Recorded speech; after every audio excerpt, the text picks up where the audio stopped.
So then you decided to move to Colorado in 2002. Correct. And the reason that I moved to Colorado was because the when the Rampart crash would go ahead and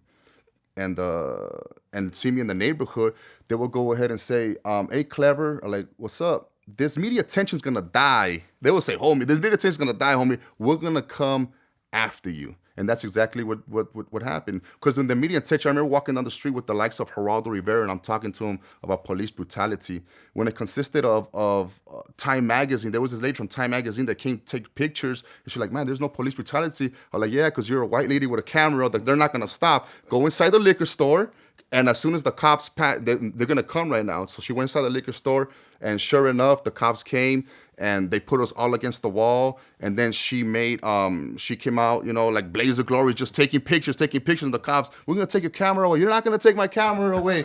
And then I'm like this, and I told her, "Okay, that's enough." And then she stopped and she left, and the cops looked at me. "Damn, Clary, you got some pull. Oh, who was that?" And then a couple of days later, they were on the Time Magazine, and it said "Gangsta Cops" with an A and D, and they said "Homies Unidos 1, LAPD 0." So it was almost like a scorekeeping thing, if you will. So it became a war with the cops. It became us fighting for our civil rights. Yeah. And exposing the stuff that has been going in the communities for generations upon generations that people didn't believe was exposing. A big exposure that started people to believe stuff is what happened during the Rodney King, when he was brutally beat by the sheriff's department, if you will. So it was kind of exposing the same stuff that I saw growing up and just putting it out there to the media. Okay, so basically, since you're a target of the police, you decided to move to Colorado. Correct. Okay. This was 2002. Right. Was there an MS-13 presence in Colorado during that time? I believe not, because we moved to Aurora, and we moved to Denver, and our main thing wasn't to look what gangs were around there. Our main thing was, how do we get away from this police brutality? My son was about 2 years old. What is the best life that I could go ahead and give for my son? And should I go to college, or should I go ahead and get a job? And where am I going to live at? Okay, so you ended up getting an associate's degree in criminal justice. Correct. In 2004. Right. You had a wife. Right. And you had 2 kids. Right. At a certain point. You guys lived in an apartment. Mm-hmm. She worked in a preschool. Mm-hmm. And you were a bouncer in a club. Yeah, so I worked part-time as a bouncer, and I also worked as a youth counselor in a mental health institution and in a juvenile halfway house. Got it. So here you have this whole new life. Right. You got a family. You don't have cops, frisking you down. You're not getting shot at. Right. You start a whole new life. But an MS-13 presence was in Colorado during that time, and police started a whole investigation around that. I guess around 2009, prosecutors said they actually squashed the MS-13 presence in Colorado. Mm-hmm. And there was a 3-year investigation, mm-hmm. and you got arrested. Right. On drug and conspiracy charges. Correct. They claimed that you were an MS-13 leader and a shot caller. In fact, they said that you went out to Colorado specifically to start a whole new faction of MS, right? Of MS-13.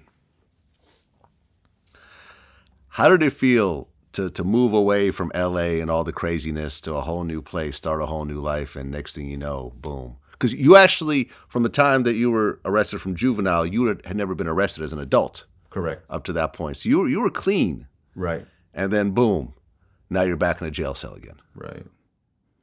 Right. And to go to of how that went, specifically down as well, to add to that was when I moved to Colorado, they said that there was an MS presence. There was an MS presence. First, a friend over there was a former MS member.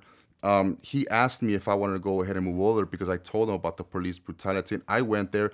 And then other people started go there, 5 or 6, 7 people. And these people were people that weren't going over to go ahead and get their jobs. There was no drug dealing or drug trafficking, if you will, right? But I believe that they said that the investigation started I believe they said 2009, or it might have started in 2006. And a lot of that stuff is to eliminate that I was there from 2002. So that's 7 years. And there is no the MS-13 president that they're talking about allegedly is about 6 or 7 people, if you will.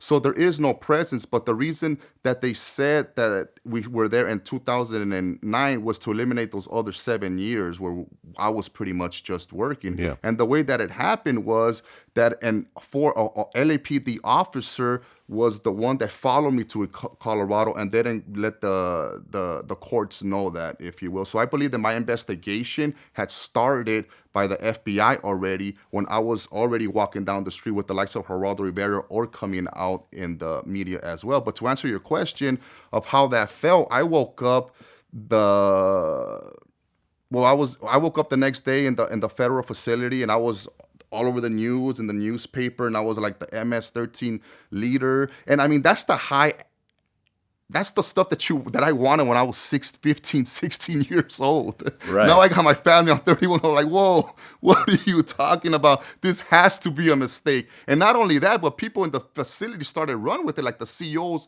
or the other inmates. Wow, the leader of MS. So when you went to court, you were like extra security. And when I went to court, I was like, okay, this has to be a mistake. They're gonna let me out right now. And it didn't happen like that.